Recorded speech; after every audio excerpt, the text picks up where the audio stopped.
तो हे व्हाट्सअप के तो कैसे हो आप लोग? उम्मीद करता बहुत ही अच्छे होंगे। तो 9 विलेज की एपिसोड 5 तक हम कंप्लीट कर चुके हैं, जबकि हम एपिसोड 5 में देख चुके हैं वो जो ड्वार्फ क्रिएचर होता है वो उन्हें एग्जिट पॉइंट तक लेकर चला जाता है, जहाँ पर हम देखते हैं यहीं पर जो नेहा होती है वो अपनी एक क्लिप उसे देती है, जबकि ये देखकर वो जो ड्वार्फ क्रिएचर होता है वो बहुत ज्यादा खुश हो जाते हैं। अब यहीं पर वो जो लोग हैं वो एक सीढ़ी की मदद से फैक्ट्री के रास्ते पर पहुंच जाते हैं, लेकिन यहीं पर से एग्जिट पॉइंट तैयार नहीं होता, जबकि उन्हें बहुत ही आगे जाना पड़ेगा। यहीं पर कहानी शिफ्ट होती है जगन के पास, जहाँ पर हम देख चुके हैं वो सैंपल इकट्ठा करने के लिए वो उसी रूम तक पहुंच चुका है। लेकिन यहीं पर फरहान आता है, वो उसे बोलता है कि तुम इतने छोटे आदमी कैसे हो सकते हो, मतलब यहीं पर इतने सारे लोग मर चुके हैं लेकिन तुमको सैंपल की पड़ी है। अब यहीं पर फरहान जो होता है वो जगन के पास एक सैटेलाइट फोन लेके अपने आर्मी के पास कॉल करता है। वो बोलता है कि उनके पास एक एक्सट्रैक्शन की टीम भेजने के लिए और बैकअप भेजने के लिए। अब यहीं पर जब फरहान होता है वो अपने आर्मी को पहले से ही बोल चुका था उन्हीं टीम के बारे में रिसर्च करने के लिए, मतलब प्रकाश, जगन और उनकी एक्सोजेनिक लैब पर, कि उनके सारे सबूत मिटा गया था।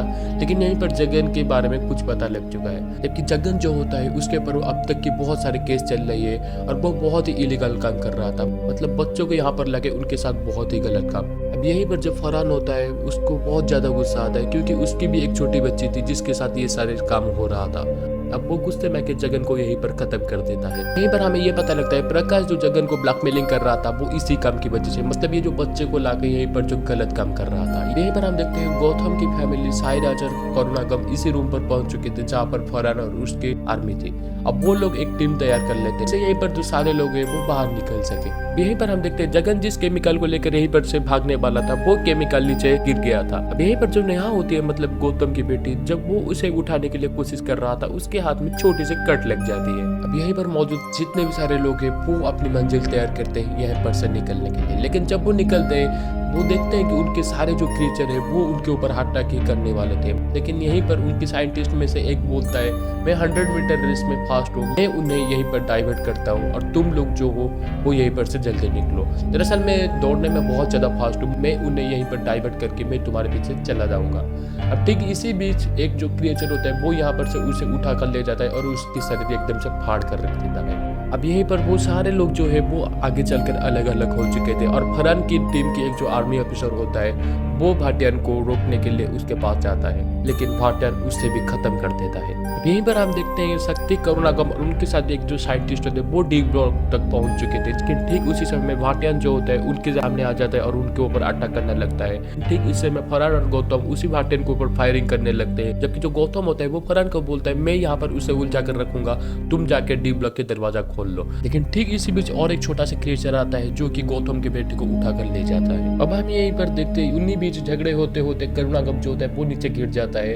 अब यहीं पर जो भाटियान होता है वो अपने पैर से उसकी सर एकदम से कुचल कर रख देता है। यहीं पर हम देखते हैं शक्ति अपने दोनों बेस्ट फ्रेंड को खो चुका था, जिसकी वजह से वो और ज्यादा गुस्सा हो जाता है। अब यहीं पर हम देखते हैं साइंटिस्ट और गौतम जो होते हैं वो इसी जायंट क्रिएचर को यहीं पर उलझा कर रखते थे। अब यहीं पर जो फरहान होता है उसी आसपास एक गेट के पास एक बॉम्ब लगा कर आता है और उसके ऊपर फायरिंग करने लगता है, जिसकी वजह से बॉम्ब भी फट जाता है और यहीं पर जो जायंट क्रिएचर होता है वो नीचे गिर जाता है, मतलब वो बहुत ज्यादा डैमेज हो चुका है। अब यहीं पर से बहुत सारे लोग भाग जाते हैं। अब यहीं पर हम देखते हैं जब सारे लोग बाहर आ चुके थे शक्ति उनके बीच मौजूद नहीं था, जबकि शक्ति को ढूंढने के लिए यहीं पर जो गौतम होता है वो उसी फैक्ट्री के अंदर फिर से जाता है, जबकि वो देखता है यहीं पर जो जायंट क्रिएचर होता है वो उसके ऊपर हमला करने वाला था। दरअसल शक्ति ये नहीं चाहता है कि ये जो क्रिएचर वो बाहर जाके किसी और को हार्म करे, इसीलिए वहीं पर एक जो बॉम्ब होता है वो उसके ऊपर शूट करता है, जिसकी वजह से और एक बॉम्ब फूटता है और यहीं पर जो जायंट क्रिएचर होता है वो यहीं पर खत्म हो जाता है। यहीं पर फरहान और गौतम की वाइफ जो होती है वो बहुत ज्यादा डर चुके थे, क्योंकि उसके अंदर गौतम जा चुका था।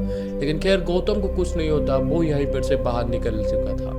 अब यहीं पर हम देख चुके हैं सुबह भी हो चुका था और वो लोग वहीं पर से निकल चुके थे। लेकिन यहीं पर हम देखते हैं प्रकाश होता है वो और एक स्क्वाड के साथ यहीं पर पहुंचता है। अब वो उन्हें बोलता है कि कल जो भी कुछ हुआ वो सारे तुम भूल जाओ और तुम्हें जितने भी सारे पैसे चाहिए मैं तुम्हें दे दूंगा।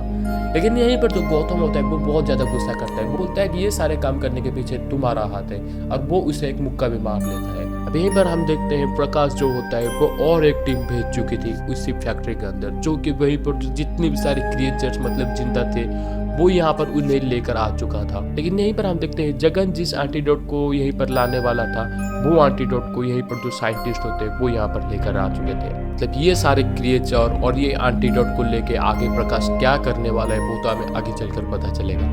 कहानी 3 महीने आगे जाता है, जहाँ पर हम देखते हैं प्रकाश यहीं पर से जो सारे सैंपल इकट्ठा किया था और जो एंटीडोट, वो एंटीडोट अभी तक तैयार नहीं हुआ था। जबकि यहीं पर जितने भी सारे डॉक्टर होते हैं वो उसे बोलते हैं कि ये एंटीडोट एनिमल के ऊपर एक्सपेरिमेंट नहीं हुआ है, तो तुम ये एंटीडोट को अब रिसीव नहीं करोगे। लेकिन प्रकाश उनके बात नहीं मानता है, पर हम देखते हैं उसके ऊपर बहुत ही ज्यादा बुरा असर हुआ। अब वो धीरे धीरे चलना भी शुरू कर देता है। यहीं पर हम देखते हैं फरहान को गौतम के पास कॉल आता है। अब यहीं पर फरहान जो होता है वो बोलता है कि तुम्हारी बेटी बहुत ही ज्यादा खतरे में है। मतलब हम देखते हैं हेप्टिक जो होता है वो पिछले एपिसोड में उसके साथ आ चुका था। अब हेप्टिक के साथ जब वो खेल रहा था, हेप्टिक उसे थोड़ी सी काट लेता है, जिसकी वजह से वहीं पर उसकी जो जख्म होती है वो कुछ पर्पल की तरह बन जाती है और अपने आप वो जख्म भर जाती है। अब कहानी हम थोड़ा फ्लैशबैक में देखते हैं, जबकि नेहा जो होती है वो उसी बोतल को जब अपने हाथ में लिया था, उसके हाथ में थोड़ी सी कट लग जाती है और वो केमिकल उसके बॉडी में एंटर कर चुका था, जिसकी वजह से ये सारे रिएक्शन होता है। अब नेहा के साथ आगे क्या होने वाला है वो तो हमें आगे चलकर पता चलेगा। दरअसल एपिसोड 6 यहीं पर खत्म होता है। अब ये सीजन यहीं पर खत्म होता है।